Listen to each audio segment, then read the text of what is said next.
What's a true crime, cold case, that just doesn't sit right with you?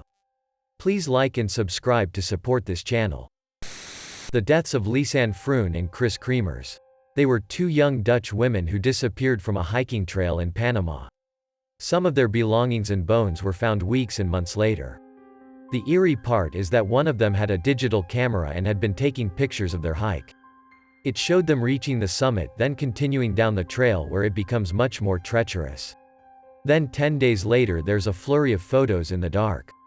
Most of them showed nothing, but a few showed their surroundings and the bloody scalp of one of them. Their cell phones were also used to attempt emergency calls for several days. The case was never solved and likely never will be.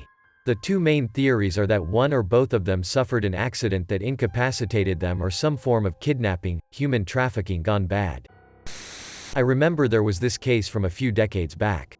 Little boy disappeared for months. Town goes crazy trying to find him. Later an older man is found with a boy similar to the missing kid's description. Man says it's his sister's nephew, that he got permission to take on the trip, but the kid seems to not quite be all there or something. I think he even days he doesn't know the man when he's separated and questioned. They take him back to his family, the one who reported him missing initially. But the kid also shows no recognition of that family, and they claim his actions and habits are completely different and that he's not the same. Of course they assume abuse, and after a few years he's back to normal. With they said the entire time the other family, of the man who said it was his nephew, has been fighting to get him back because they claim that's their kid. There's a huge legal battle and the first family ends up with custody, but the second family spends years trying to get him back and claiming they stole their son. Theory is if he is the second family's kid, he may have lied about not knowing his uncle as a joke, but when he was placed with the other family he was too scared to say the truth until he eventually believed it himself. Now it's generations later. That kid is dead along with anyone else who was alive at the time. But the descendants of both families still exist. Both families are divided. We now live in an age where DNA test from a descendant of the missing kid and a descendant of a sibling from the first family and one from the second family should be able to set this case once and for all. But none of the missing kid's descendants want to go through with it because they know the truth and don't need to prove anything. Dale Hay. His girlfriend Dana was terrorized and followed to her house by a truck after she passed it because the driver was too slow. The driver drives away once, comes back. Dale goes out to yell at the guy and the truck took off but returns later on. So, he chased the truck in his Jeep. After he was gone a few hours, his girlfriend and son went looking for him and Dale was found dead in his Jeep with a single bullet hole in his head. It sounds like road rage, but it also seems like the driver wanted someone to come out after them. Maybe they wanted to murder Dale, or maybe they wanted to kill Dana and settled for Dale. In Barari, Delhi, India, 11 members of a family were found hanged to death one morning. Completely normal family. Ages varying from 15 to 70. As average as you can possibly be. Active in the community, friends with everyone. Neighbors involved in lives, yet no one alive had any idea. CCTV cameras around showed the 15-year-old boy coming down and going up with wires. I mean, if my father asks me to go and get wires, I wouldn't ask it, just go and get the wires. Police found diaries with exact details of what to do for every member of the family. Asking kids to use less mobile. Asking women to make different dishes for dinner. Asking girls in the family to look for husband. All of it was supposed to be told to the patriarch of the family by his dead father. I can understand that, but it was all written in the handwritings of girls aged 22 and 27, both college-educated working women.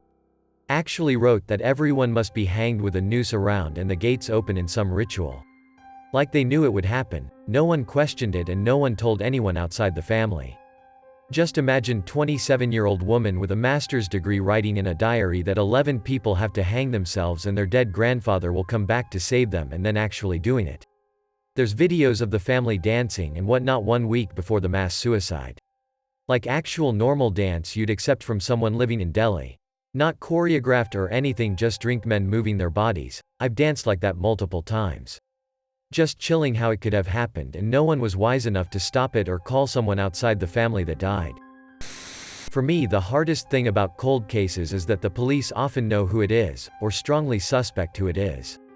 They simply do not have enough evidence to charge that person. For example, detectives identified the Green River killer immediately. Couldn't afford to keep a 24/7 surveillance on him. DNA evidence developed 30 years later finally convicts their original suspect. There are many cases where what a suspect is saying simply doesn't add up. Sometimes you can prove someone is lying, but you simply don't have enough evidence to convict them even though it's the most likely explanation for what happened. It makes me wonder how many cases would be solved if future technology existed now, if that makes sense. Like if 30 years from now we will have another breakthrough in fighting crime like we did when DNA technology advanced. I hope so. And I hope we develop as a society a way to prevent crime that is so effective that reactionary and detective measures won't be as sorely needed. The case of Joshua Maddox. In 2008, Joshua Maddox left his house to go for a walk and never returned.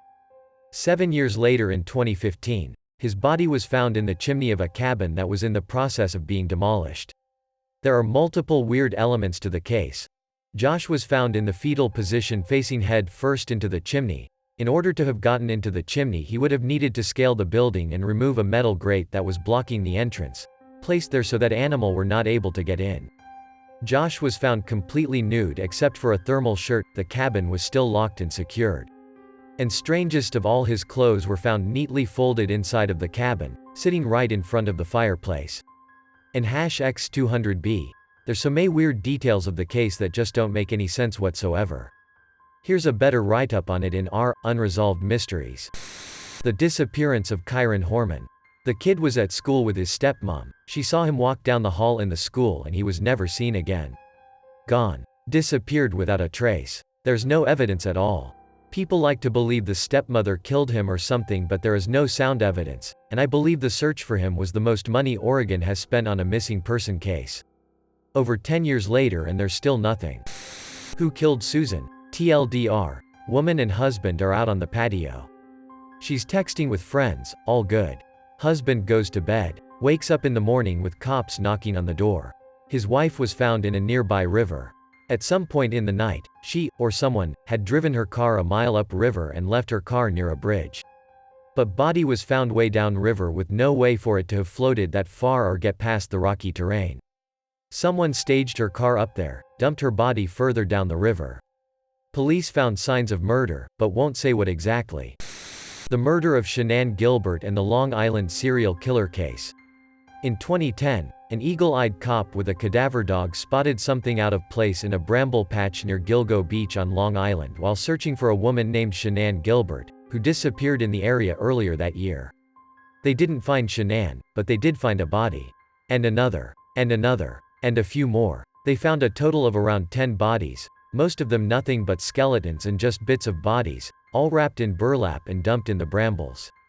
A few of them they actually managed to match with bits of bodies discovered in other places as far back as 1996.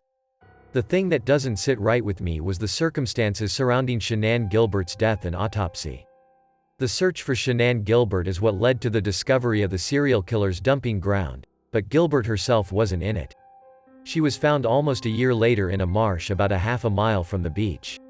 When they conducted an autopsy, they said that she drowned in the marsh. Her death was ruled an accident, and the case was closed. This was despite the fact that she was reportedly running around at 4 o'clock in the morning banging on people's doors saying someone was after her, and she made a panicked 911 call saying as much before she fled into the marsh and was never seen again. Accident. Right. Her family, and their lawyers, naturally called bullshit on this, and a second autopsy was performed, where they found evidence that she was strangled, and the cops also left out the little detail that she was found face up, which isn't common for drowning victims. Furthermore, the cops sealed the 911 tapes from the night Shanann died, and her family's lawyers had to fight tooth and nail to get those tapes unsealed, and they found out that the cops weren't exactly telling the truth about the content of those tapes. Also, the cops' handling of the serial killer case didn't sit right with me either.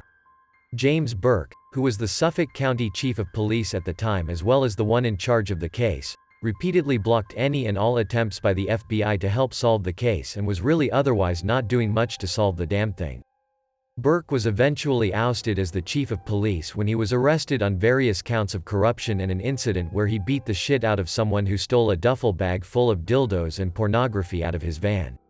All these weird details, including a few I left out because this thing is long enough as it is, about this woman's murder, which led to the discovery of this serial killer, the weird police response to all of it, and just the general all-singing all-dancing shitshow the investigation became, just raises so many questions. Not typically a cold case, because the case was closed as far as I knew, although there is chatter about new leads. Gareth Williams, an ex-spy for the British Secret Service, was found dead in his flat a week after he went missing. His naked body lay stuffed in a duffel bag in his flat's bathtub, the zipper padlocked on the outside. Although the coroner thought it was likely the result of foul play, the police declared his death an accident. An unfortunate result of Williams locking himself in the duffel bag and unable to get out. After which he died. Still seems like a bad cover-up to me. I don't remember her name, but I saw one on a cold case TV show that left me screaming at the detectives. Woman mysteriously vanished from her work without a trace, and they found her body a few weeks later.